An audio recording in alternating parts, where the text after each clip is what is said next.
Pork products, overconfidence, and a bit too much right-wing populism? Yep, this must be Bavaria, which goes to the polls next week as Markus Söder seeks re-election with his coalition partner Hubert Aiwanger, who has definitely never been a Nazi ever. Konrad went to the land of Brezls to see one of Söder's election speeches and speak to the party leaders. Also, what's it like at a Polish wedding? Na zdrowie!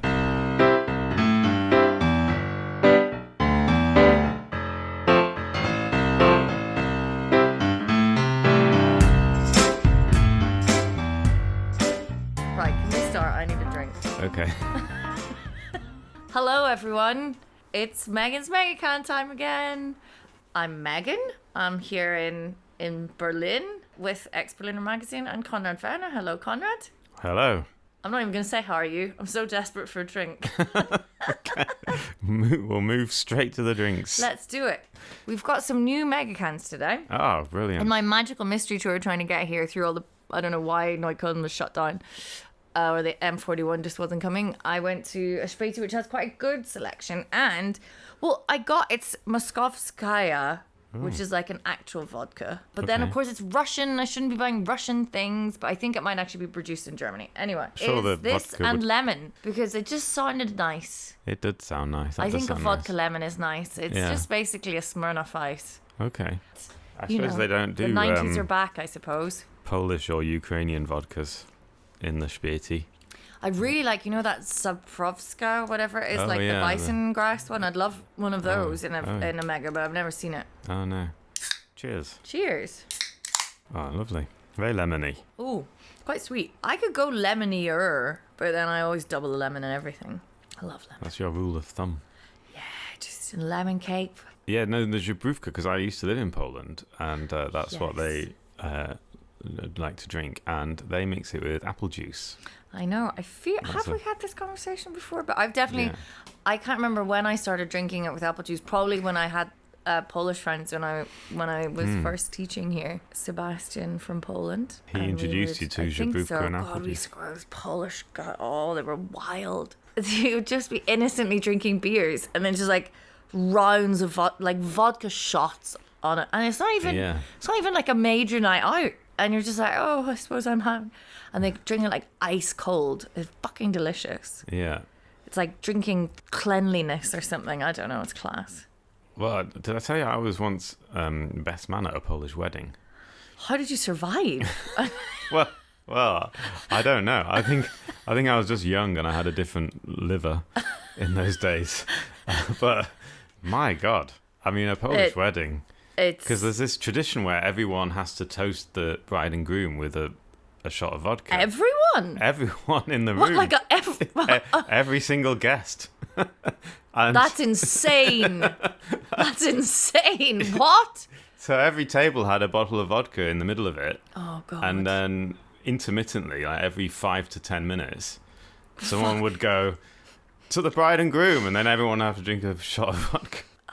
That sounds mad. My sister's wedding last year was in Greece, and there was this litre of raki that came, which just looks like water, and it ended up, I think it was supposed to come to the top table where the bride and groom were, but then it ended up on like the naughty people table.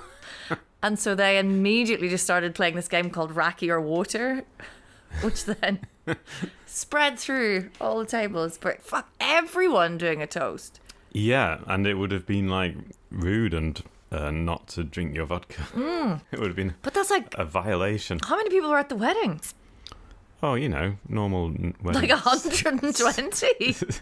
120 vodka shots? That can't be done. No, you can't do 120 vodka shots. Yeah, probably the reason probably took over at some point. I mean, Like one per table or something? Or no, it's literally every 5 minutes someone stops. This sounds class. Yeah. Every 5 or 10 minutes someone stood up, and then everyone had to stand up because they had stood up, and then they would say, to the bride and groom, and then you drink it. And was there like loads of dancing and stuff? Yeah, yes. You see, as an Irish person, and I love a wedding because like they should be absolutely class crack. And gherkins, I remember there were gherkins on the table. Oh. It goes with the vodka. Oh, yeah. But I feel you always get anxious about going to other nations' weddings because you're like, but I feel like Polish I could. Oh yeah, I could go a Polish wedding. I know the crack. I bet everyone is like dressed to the nines as well. Oh no, they take their wedding so seriously there. There you go. Anyway, should Right. we move on to the news? Oh, if we must. Going back west across the border, All across right. the Spree. Yeah. We should start with the big news of the week was Friedrich Merz being a populist wanker. Have you heard about this? I think my boyfriend's been like, we need to start preparing ourselves for a big slide to the right. Like mentally, we need to prepare. Bring it on. What's Mertzy done now? So he was on a TV show, and he said, Oh wait, I think I might know what you're talking about now. But Yeah. yes. It was like a discussion program, and he claimed that people are getting very angry because asylum seekers are getting extra appointments at the dentists while German citizens next door can't get an appointment. He said they're getting their teeth made new. He said asylum seekers are all sitting in the dentist getting their teeth made new while German people can't get them. Does he have any evidence for this? No, and in fact, the Bundeszahnärztekammer, as you probably aware, but the German dentists have a chamber of dentists, like a guild. I don't know, who represent all dentists in Germany. A man called Christoph Benz. He said this is wrong, and he was just like, this is like, there's no evidence for this at all. And the problem with the fact that some people aren't getting dentist appointments is because they live in rural areas, and a lot of rural areas are low on dentists. But that has nothing to do with asylum seekers getting, it's just bollocks. Basically, it's just bollocks. But again, it's like and he didn't back it up in any way. It's really fucking worrying. And the thing about it is, he doesn't realize how stupid and dangerous it is, because this is like, if you lower the debate like this, this is why people vote for AFD. I mean, this is not why people vote for CDU. This is why people vote for AFD, because it's not real. It's just a lie, and it's really dangerous. I mean, this is why there's no normal Republican Party in America anymore. There's only Donald Trump. It's because they all it's just anyway. Yeah, You'd do you think think he'd like know I better, think but obviously he like doesn't. you say, this is not going to get more people to vote to the CDU. This normalizes the conversation that the AfD want us to be having, which is like having to refute these ridiculous populists. And the more you hear them, even if they're being refuted, it plays into this really worrying fucking conspiracy theory of the elites against the man. So, of course the top dentist is saying that, but like once you start having this debate, like there's no way to put the crazy back in the box. I know. Fuck, man. And like, have whatever caveats you want about Angela Merkel, but can you imagine her saying something like that? The chasm that is opened up between her brand of conservatism, I don't agree with it, whatever, and what the CDU are fucking peddling now is terrifying. And that's how many years? How many have we had? Yeah. And even if it's ridiculous. I mean, it's just really stupid, and it's really dangerous, and it's like the numbers he's coming up with, the 300,000, it does not even apply, and it's just really scary. I do have some better news. Well, it's not news, but it's more of an experience I had. Right. So I went to Bavaria. Yay! And I went on like a press tour with some colleagues, and we got to talk to the leaders of all. Did you go all together on the tour? Did you like meet in Berlin at like the train station and go together like a little trip, or did you meet in Bavaria? How? That would have been better if we all got on a coach. Yeah. And we all went down there. No, we all with met. People counting you like a little class trip. And we had to I had to find a partner. Yeah. And don't lose them. No, we were treated as adults, and we had to all meet at a certain place. But we did go on a bus. We were like driven around Munich on a bus all together. Yeah, once we got there, we had several different appointments. We did like a mini press conference with the leaders of all the parties in the Bavarian election next week, except for Die Linke didn't show up for some reason. But anyway, the others were all there. They, including CSU, SPD, Greens, Hubert Aiwanger of the Freie Wähler, and the AfD guy. He who shall not be named. I mean, they're not really famous outside Bavaria. You're down here because, was it all press? Yeah, it was like a little press thing. Okay. Like a little organised And before talk. the election, it's coming up. So Yeah. next Sunday, is it? The Yeah, and 8th? before that, on the day before this press tour, I went to an event. It was called Bezirksempfang for the CSU in a town called Ebersberg. It's about half an hour outside Munich. Okay. Little town, a CSU event where Markus Söder was appearing and he did a speech. Good Lord. And we That's all a big day for Ebersberg. Yes. Ebersberg. Sorry. Yeah, but apparently I was talking to his press guy, and he said he goes to every single during the election campaign. He does visit every single region and part of Germany, like every single Bezirk, and he does like a speech, and he's he's a very entertaining speech that he gives. Describe to me like the vibe. I've actually spent quite a lot of time in Bavaria, and it is a strange thing in that for a foreigner, it's always like, I always say, like, that's what Germany is. When people think about Germany, that's what it is. Like Lederhosen and Oktoberfest and whatever. But Bavaria, although I do think it considers itself very German, it does in many ways like set itself apart from, and they joke about it like Freistaat Bayern, like, we're superior to Germany. They have 100%. Bavarians have a lot of self-confidence. They do. Like they really feel themselves as a separate nation. I mean, they have a real patriotism about being Bavarian. Culturally, they're very separate, and it's a bit like Scotland in the UK, you know, like Scotland is very much Yes, Scottish. I guess because people in Scotland do wear the traditional, like men will wear traditional dress in a way that they don't. Yeah. And rightly so. I am for, like, I like seeing people in Lederhosen and Tracht.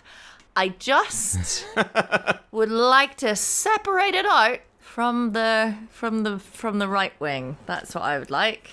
Yeah, I mean, left. you know, so they're very self-confident. They're very proud of being Bavarian. It's currently Oktoberfest, so you see a lot more people in the traditional dress around there. High on the hog. They love see them everywhere. They love like, pork products.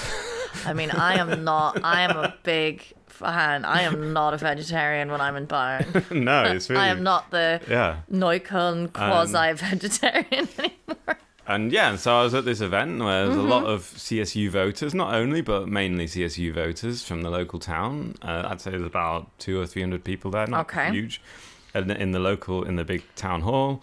A lot of the CSU leaders were there, and of course, the star was Markus Söder, who came in. He always does this thing where he comes in from the back of the hall. Oh God! And I've noticed there's actually in all our things that he doesn't like appear on the stage. He comes in through the back from the entrance that everyone else came through, and he like comes in really, really slowly, and the band is playing. And he shakes as many people's hands as he can. Like, he loves shaking people's hands. And in fact, all the politicians that we met... He's just this politician, isn't he? Like, he was shaking hands and kissing babies. That's all he fucking does. Yeah. And he's very he's quite tall, and he's suddenly in the room. You know that you always know that Markus Söder is in the room when he's in the room, you know. And he does have a slightly like Elvis vibe. Like, there's something slightly caricature-y, like a later I don't know. Yeah. That kind of Markus Söder is in the. Yeah, and he loves it, you know, and he just absolutely loves doing these events. Sorry, it's a bit of Kreuzberg authenticity for us all. Going by the wind. So then, and he does this sort of hour-long speech. Hour-long? Yeah. None of it written down. Oh, he improvises. God. So I'm sorry. I have to be in a hall. I have to shake Markus Söder's hand. I have to listen to an band. Then I have to listen to him do an ad hoc. There's nothing I hate worse than people who do not write their speeches. It is so arrogant and appalling. Really? Oh, I hate it.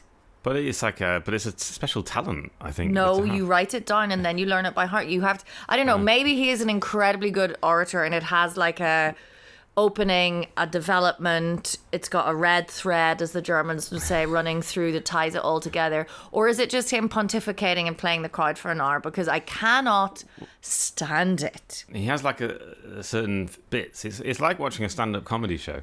He has like bits that he does about every single issue, and then he kind of shuffles these issues around, and he so he is kind of scripted. He has some notes. It's okay, not really that's not the same as just making it up as he goes along. No, he doesn't make it up. He's not like he's not like Fidel Castro talking for 5 hours and just rambling on. No, he's not. Like what an absolute fucking baller move! I'm gonna speak for 5 hours here, by the way, lads, and you're not gonna be able to do a fucking thing about it. This was about. I'm in charge. So he talks about things like Fidel fucking Castro. So they're big. Oh God, right. I'm still horrified. I'd still rather 5 hours of Fidel than fucking an hour of Söder, but let's go. And he has and he makes a lot of jokes at the expense of Karl Lauterbach in this case. He had made fun of Karl Lauterbach because Karl Lauterbach wants to like restrict sweet advertising, and so did the Green Party and the SPD want to kind of restrict sweet. So he's all about like, oh, the Green Party, they want to legalize cannabis but ban sweets and sausages. You know, that's the general theme. That's the main theme of most of the Söder speeches. I see. He makes like jokes at the expense of Karl Lauterbach's appearance. Oh, nice, lovely, lovely. And then he kind of like he introduces his cabinet who are like in front of him on the first row, and he kind of makes jokes about them and about the stuff they're doing. And this is all just so fucking gross. This is so gross. It's 2023. I feel like I'm not conveying it very well because he's good at it. You know, he's entertaining. I'm sure he's absolutely like. Yeah. I'm sure that it's very charming. I mean, I've seen this man's Instagram, to be honest, and I'm fucking charmed. But it's also just, it's so cynical. It's just like, this is not what politics, I guess it is what politics is. I don't think politics is I don't think it's working. But I mean, I don't mean democracy is it? Well. So some things were, the issues that he talked about were, for example, wolves. That's a big issue at the moment in Bavaria, even though they don't have as many wolves as we do in northern Germany. But there's a big thing about wolves now going on at the moment. What about the wolves? There's too many of them. They're too effeminate, or they're just they'd like some rights, and they're like, no, you're just a wolf. They keep killing sheep and cows. Right. And it's become a bit of an issue because they're protected, because we're trying to like reintroduce them into Germany, and now it's been a bit too successful, and they've started killing a lot of livestock. Ooh, I do like a wolf. Yeah. Well. Yeah, I mean, wolves are gonna. Well, it's become an EU issue now because the EU has brought in a new directive saying that national governments should be allowed to reassess whether wolves should be protected species or not, because apparently it's becoming a bigger problem and the farmers are complaining about it, and Ursula von der Leyen's pony was killed by a wolf. I'm so sorry. What? You didn't hear about that? No. Oh. But Ursula von der Leyen, who I always picture in a pair of jodhpurs with riding boots and a whip. She has a farm. She has, of course she does, and her oh no. So I mean, poor pony, but that's what. It must have been a very small pony. I don't know how big the pony was. Hunting in packs? Do they hunt in packs, or are they alone? I think there are different kinds. Some are alone and some are in packs. But anyway, they have the EU. So they. I don't think that's why. Surprised it's been tabled. I mean, you think that, Konrad, but these are politicians. They're just humans. God only knows. It was her favourite pony. I mean, you know, she was probably really upset. Anyway. Yeah, it's not like one of her millions of children. There's just only one of that pony.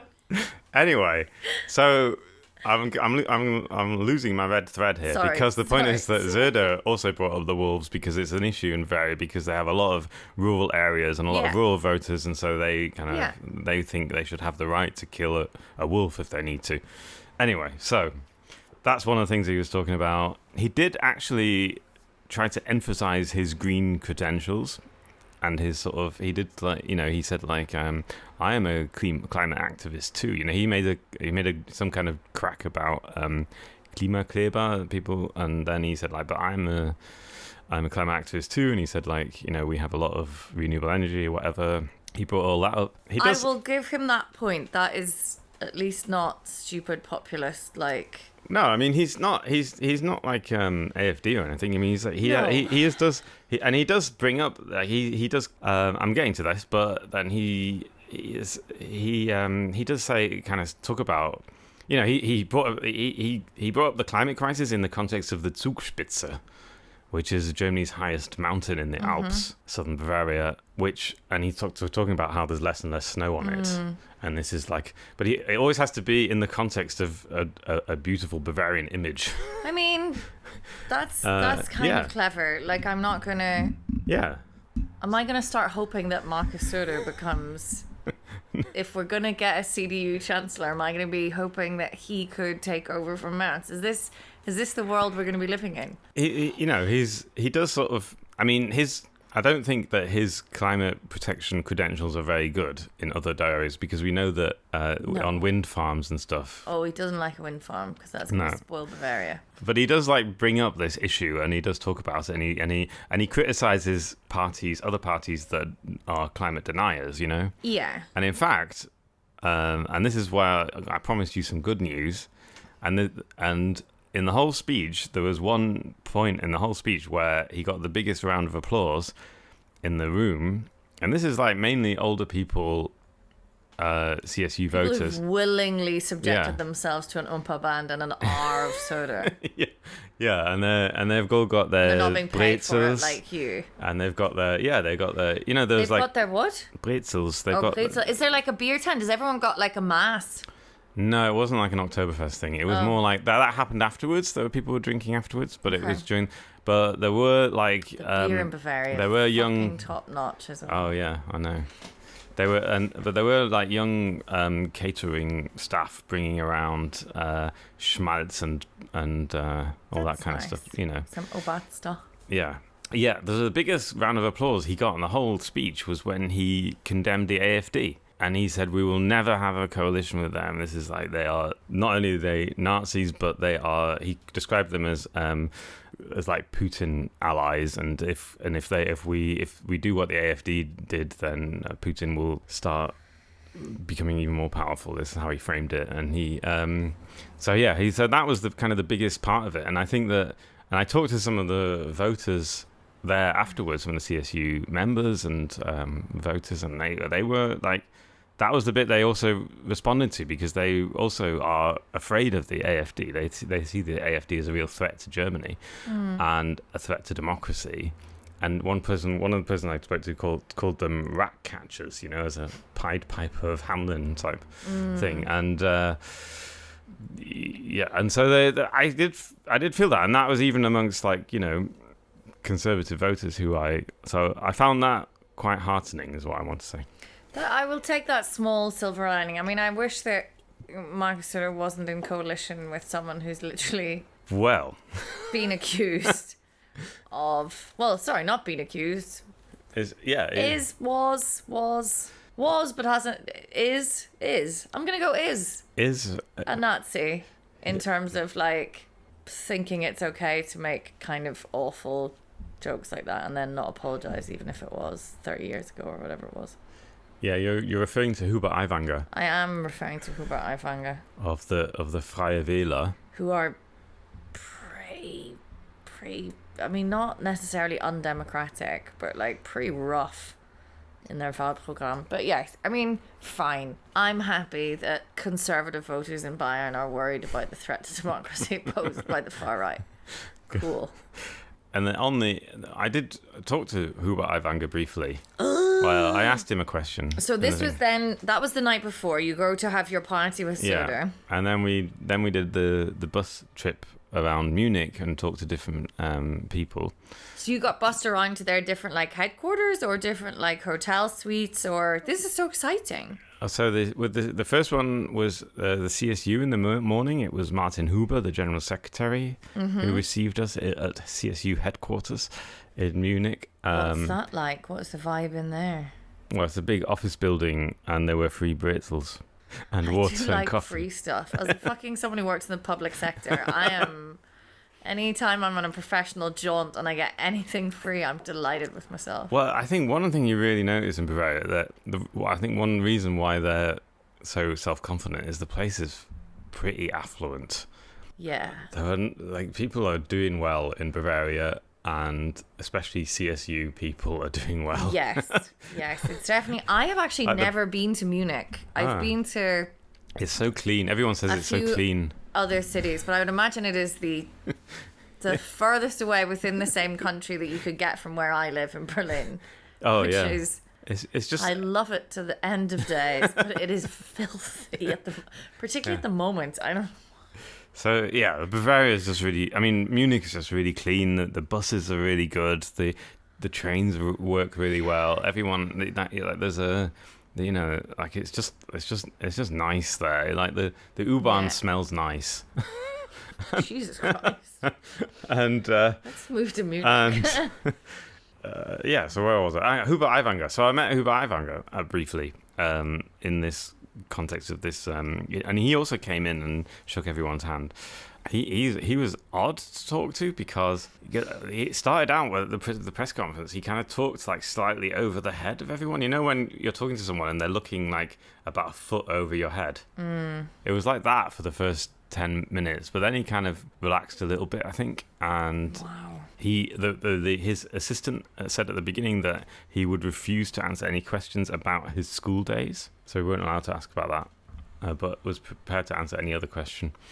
Because he was, we talked about it on the last show, but this whole thing with this Auschwitz flyer that he probably wrote, and this is something that's not really reported very much because this whole thing with his brother came out later. But at the time when he was punished for it as a pupil in the high school, every teacher that he worked with believed that he wrote it. Like, he never, like, the whole thing with the brother has only emerged in the last, since it was being published, since it came out and has become a big scandal.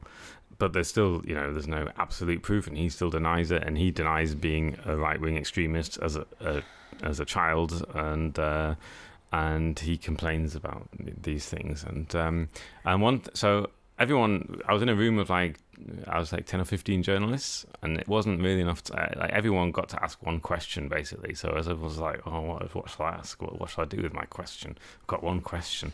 Oh gosh. And so what I ended up asking was, some people accuse you of employing right-wing populist rhetoric. What do you say to that? And he went on quite a long answer of about 3 minutes describing Bavarian beer tent culture, political beer tent culture, and how it was naturally more. Is this because you were with a whole load of like foreign journalists or something? Like, how does he think he gets away with? It's not like every political party just walks into a beer tent and they're like, oh well, it's Oktoberfest. The Greens are just what's the deal with immigrants? Why do they need dentists so much? No, that doesn't happen, you fucking nutbag. So what he was trying to explain that, it's like the locker room talk stuff.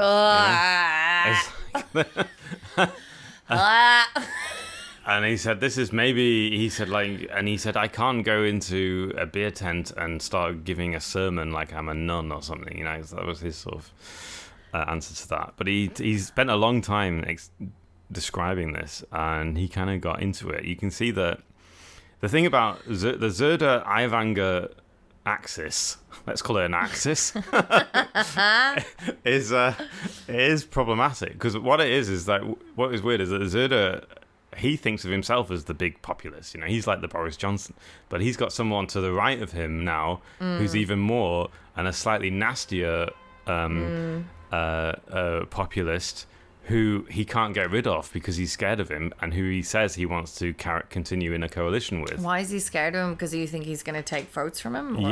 Yeah. He thinks he's going to lose votes to Aiwanger, and that's why Söder and Merz, who we were talking about before, are all like bashing the Green Party whenever they can, because they're more worried about the threat from the far right than they are worried about from the left. Even though the Green Party, we can talk about in a minute, are like the same in the polls. In the polls of Bavaria, the Green Party and the Freie Wähler, Hubert Aiwanger's party, are in the same. They're about like 15 to 16%. They're not. They're vying for second place together, with the CSU up over 30%, like 32 or 3 or something. So yeah, but he's already ruled out, which was maybe tactically bad. Söder has already ruled out doing a coalition with the Greens because he's so scared of being branded as a Green now, because he feels like the political climate is so against green policies that he said he wants to continue with the Freie Wähler, even though this Hubert Aiwanger is much more of a threat to him anyway. But yeah, it's all a bit, I guess that bit is quite dark. What kind of depressing. vibe did you get from Aiwanger? Was he like, he seems anxious and weird? Well, at the beginning was weird because he had this thing where he was like, he was just like looking slightly over everyone's head when he was talking to them. After a while, he's also, like, he knows how to be charming. He knows how to talk, and he knows how to make jokes and and all this other stuff. I mean, but he's just not. He was almost certainly a Nazi in his youth, and if you ask me. Although he denies it, and I think that he doesn't understand how serious the allegations against him are and why it is important for Germany, So, Which is a really shocking thing to see in someone. Like, fair enough, like at 17 you don't get it. But when you're like a grown-ass human. But then there haven't been any consequences for him, so why should, there weren't even, he should have been kicked out of school. I was reading a little bit about where this came from, and this teacher who was just like, I don't want to hear this person talk anymore. And that must be I can't imagine what Anyway, would you like to hear about the Green Party? Sure. In Bavaria or in the rest of the world? In Bavaria. Oh, okay. So they did very, very well in the last election in Bavaria. Mm-hmm. They got nearly 18%. Yeah, that's quite a lot, I would imagine, in Bavaria. Yeah, it was like double what they've ever had before. And there were parts of Munich, especially the urban centres that were voted they were the majority, the biggest party. So they kind of came into 2018 with a lot of confidence, a big platform, and now they've had to defend a lot of Robert Habeck's plans about the heating law, and they've lost a lot of votes. They lost a lot of support. They're on about 14% now, but that is still pretty good for the Greens, considering the political climate, and considering that they're literally getting they are getting abuse. Now there's a thing.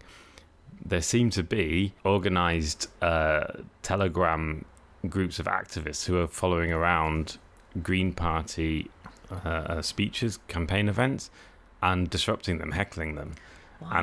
And the low point was in Neu-Ulm a couple of weeks ago, where this candidate that I spoke to, called Katharina Schulze, got a rock thrown at her. That's not nice. No.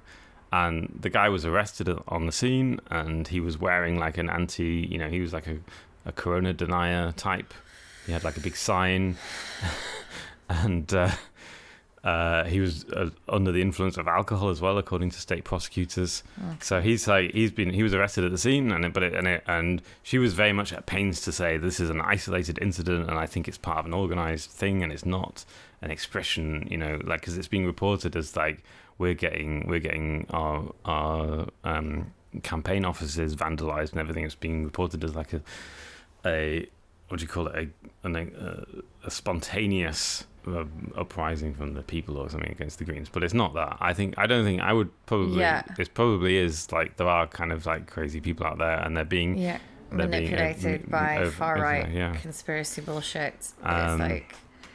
And this is stuff makes the news, and then that's kind of part of the reason why people like Markus Söder are then people start being well, why are the Greens so unpopular? And I'm well, it's got fuck all to do with the Greens and everything to do with people that are have lower information or for whatever reason being sucked into conspiracies that tell them that Corona was fake, Russia's not that bad, and all kind of liberal politicians are somehow conspiring against them. So they obviously they apparently see it as a threat How is your mega can? Has something to say. Oh, it's great. I Oh my finished god, it already. it's vegan. Yay! Aren't they all vegan? Why would Surely. they I not be? don't know why they wouldn't be, but I don't know if the rest of them say on it. I'm really enjoying this. It's I had nice. mine too, yeah. Oh, It's no. lemony. I'm quite drunk, so that's good. Yeah, well, it's done the first duty of the mega can. Numb us all. I know. I think this is the first podcast we've done where it's gone dark as we've been recording, and I'm just like, Oh, yeah. maybe we could all just lie back, stop talking about the news, just have a little sleep. Yeah. What were you talking about? Christina Schulze? Katarina Schulze, Katarina the Schulze. Green Party leading candidate. what was she saying? Oh, yeah. This Right. is what I was going to say. What was funny about her was that she was extremely upbeat and positive and confident, you know? Well, she's Bavarian, innit? They Probably, all that's what it are. is. That's probably what it They're is. having rocks thrown at them. Their party's being dragged through the mud. She's still like, you know what? Life is still pretty good. Have a Brezel. I know. And her co-lead candidate is called Ludwig Hartmann. Mm-hmm. I love the name Ludwig, by the way, because it's just so Bavarian. You know, it's like King Ludwig, is that very Bavarian? It's just German. It just reads as German to me, I guess. It just reminds me of King Ludwig II, the Mad King Ludwig. Anyway, but the point is, he was like, like a young, dynamic guy, and he was like, he thinks that Söder is going to change his mind after the election. They were like trying to convince us. All us journalists were sitting there going, nah, like Söder obviously hates you. Oh, wow. And you're having a really bad time. Oh, he was no. like, no, you don't understand. After They're the like- election, they're he'll like change his mind. The woman who's just like, no, he doesn't really know what he wants. He's just confused. And I think when he has like a moment, he's going to realize, like, no, mate, he's going to continue to fuck neo-Nazis, basically, before he shacks up with you. Let it go. That is my read That is, on that situation. yeah, you read that political situation perfectly. You've He's well gonna fuck analysed. the very worst. Anyone but you. Literally anyone. Yeah, so basically the Greens were like trying to convince us that Söder is going to change his mind. That's a wild thing for them to be doing. I love it. And we were like looking, nah, probably not.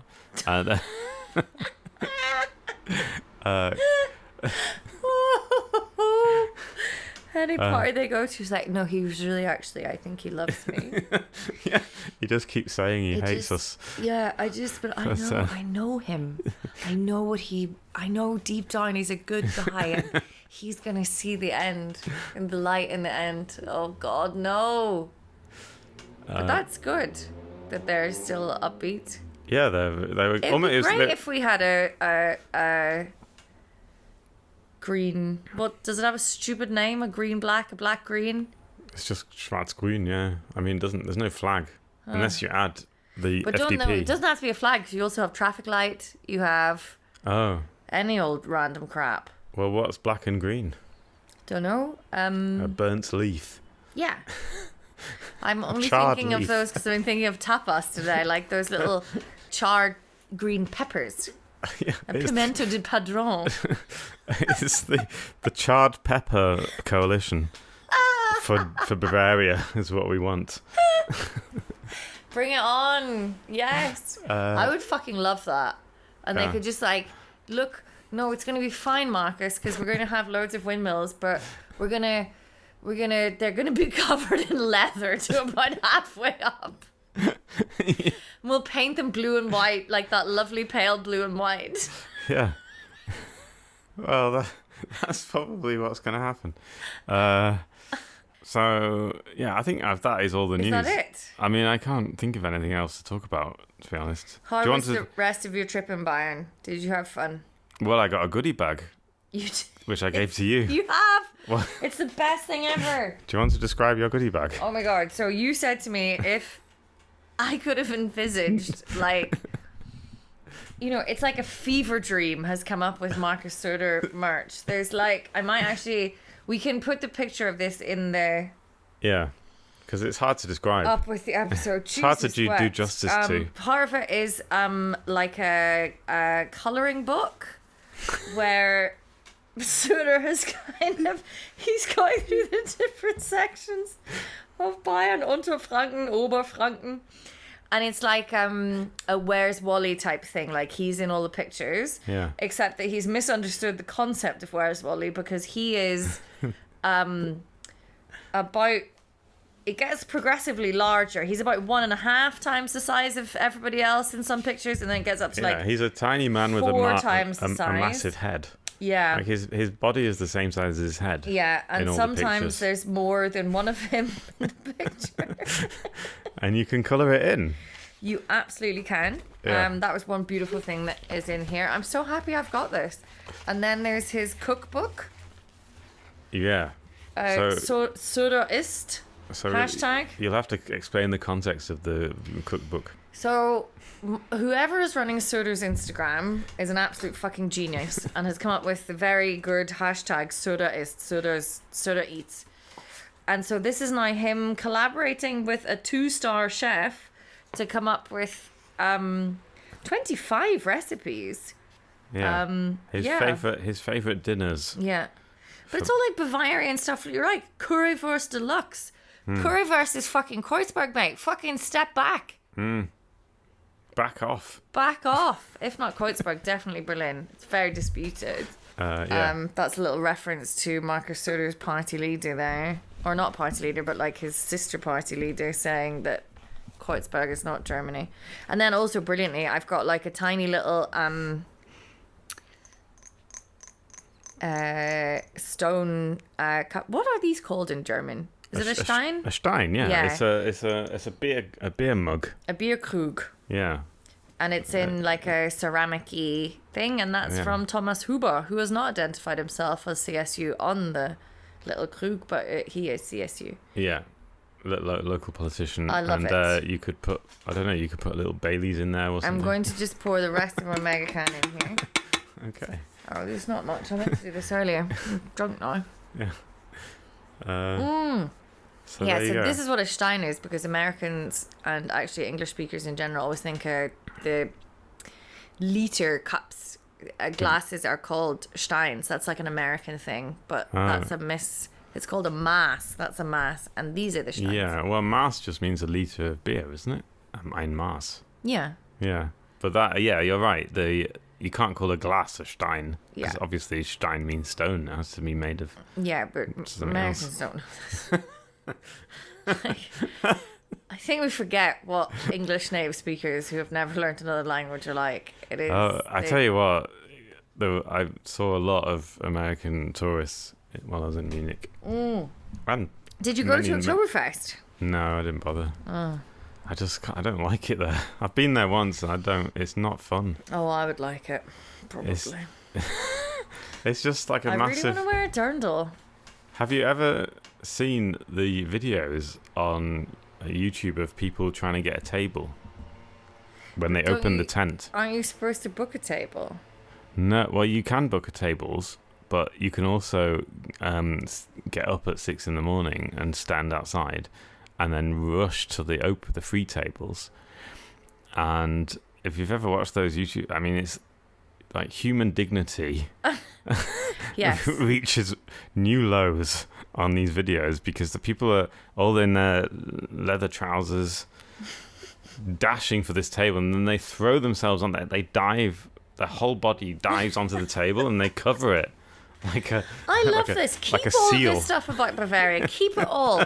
But maybe let's have like some windmills as well. We're going to get rid of the AFD, put Aiwanger back in his place, and be like, no, we're going to just be cool. Because there's a lot about Bavaria to love, I think. Yeah. If we lived in Bavaria, we probably would be one of those people queuing up in the morning and trying to get a table. I mean, I'm tempted to go and do it now. It sounds class crack. Then you run and you dive like a seal on top of the table. It sounds class. And then that's your table for the rest of the day. And then you and your friends have to stay at that table, because as soon as you leave, someone else will come. So all you can do is sit at that table and drink for the whole day. And that is Oktoberfest. Describing this like it's not a great thing. I don't understand it. Like, you're like, you have to just sit there for the whole day with your friends and drink. I'm like, why is your tone like, do I need to talk to you about like tone?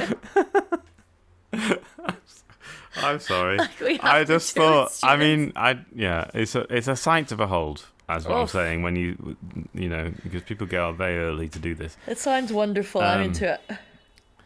And so that's all the news from Bavaria this week.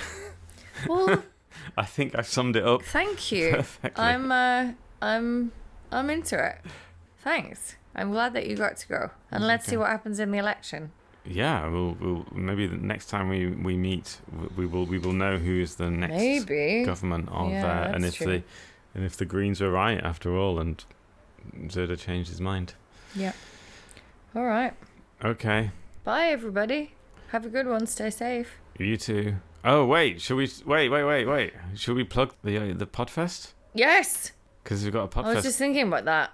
Because this is our last one before the Podfest, isn't it? Is it? Well, no, not if Bavaria's going to have an election. We should probably do one after that. But anyway, yes, come to the podcast, Podfest. 15th. Berlin Podfest. You do it, I'm drunk. 15th of October.